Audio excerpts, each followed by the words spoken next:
Thelma had lived in the small, decrepit town of Hollow Creek all her life. Its fog-shrouded streets and crumbling buildings were the perfect setting for ghost stories, the kind that kept children awake at night and made adults uneasy after dark.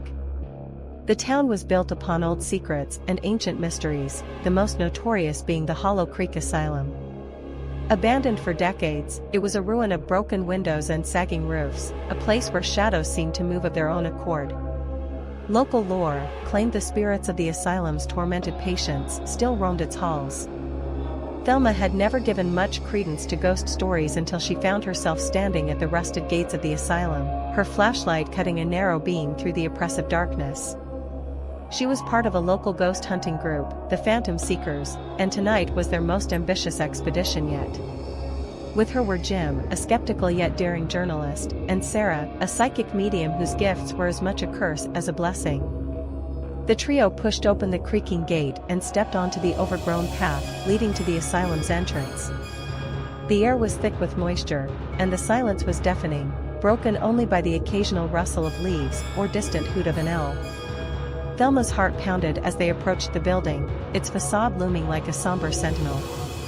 "Ready?" Jim asked, his voice a thin thread of courage. "As I'll ever be," Thelma replied, gripping her flashlight tighter. Sarah remained silent, her eyes closed as if already in tune with the spectral whispers surrounding them. They entered the asylum, the door groaning in protest. Inside, the temperature dropped significantly, and the air grew stale. Their footsteps echoed on the tiled floor, each step resonating with the weight of history. They moved through the main hall, past decayed furniture and peeling wallpaper. Thelma's flashlight revealed fragments of the past, rusted wheelchairs, broken restraints, and old medical charts scattered like leaves. They reached the central hub, where hallways branched off into different wings of the asylum. "This place gives me the creeps," Jim muttered, wiping sweat from his brow, despite the cold. "Shoo," Sarah hushed him. "Listen." A faint whisper echoed down one of the hallways, indistinguishable yet undeniably human. They followed the sound, their trepidation mounting with each step. The corridor led them to a large, dimly lit room, the old electroshock therapy chamber. Thelma shuddered as she imagined the horrors that took place within these walls. Suddenly, a cold breeze swept through the room, extinguishing their flashlights. Panic surged through Thelma as she fumbled to turn her light back on.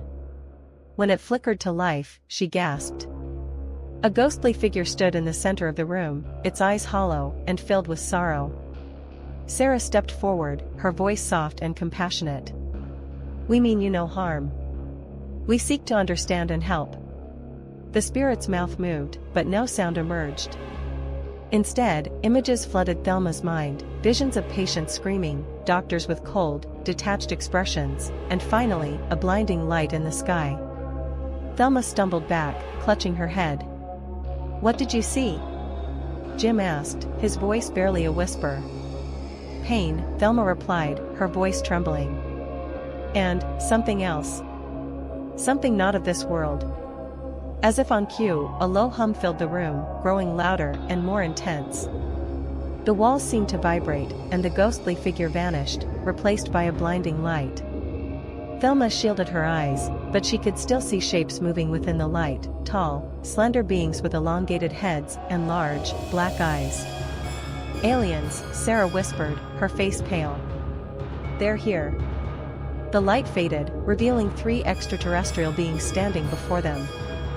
They exuded an aura of otherworldly power, their eyes reflecting the curiosity and intelligence of a species far beyond human understanding. One of them stepped forward, its gaze fixed on Sarah. "We come in peace," Sarah said, her voice trembling but resolute. The alien's gaze shifted to Thelma, and she felt a sudden influx of thoughts and images, a spacecraft crashing, its occupants dying, their souls trapped and mingling with those of the asylum's deceased patients. The haunting of Hollow Creek was not just the result of tormented human spirits, but also the restless souls of these extraterrestrial beings. "We need to help them," Thelma said, understanding now what needed to be done. "We need to set them free." The alien beings seemed to communicate silently among themselves, before one of them extended a slender hand toward Thelma. Hesitantly, she reached out and touched it, feeling a surge of energy course through her. The asylum around them began to glow with an ethereal light, and ghostly figures appeared, their faces showing relief and gratitude. The spirits of the asylum patients and the alien beings intertwined, forming a swirling vortex of light and shadow. Thelma could feel their pain, their longing for release. She concentrated, sending thoughts of peace and freedom toward them. As the vortex intensified, the asylum shook, its old walls and ceiling groaning under the strain.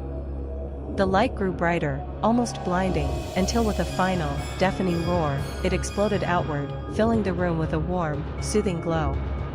When the light faded, the asylum was silent once more. The ghostly figures had vanished, and the oppressive atmosphere had lifted.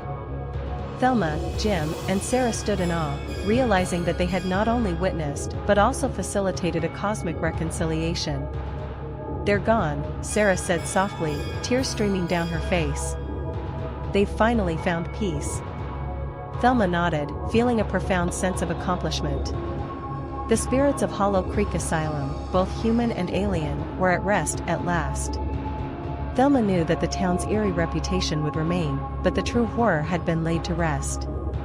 As they left the asylum, the first light of dawn began to break through the clouds, casting a new light on Hollow Creek. The town would always hold its mysteries, but Thelma felt a deep sense of closure. She glanced back at the asylum one last time, feeling a connection to the spirits that once roamed its halls. "Let's go home," she said, leading the way back to their car. The journey had been terrifying, but it had also been a testament to the resilience of the human spirit and the strange, interconnected nature of the universe. As they drove away, Thelma couldn't help but smile. The night had been dark and full of terror, but in the end, it was also a story of redemption and peace.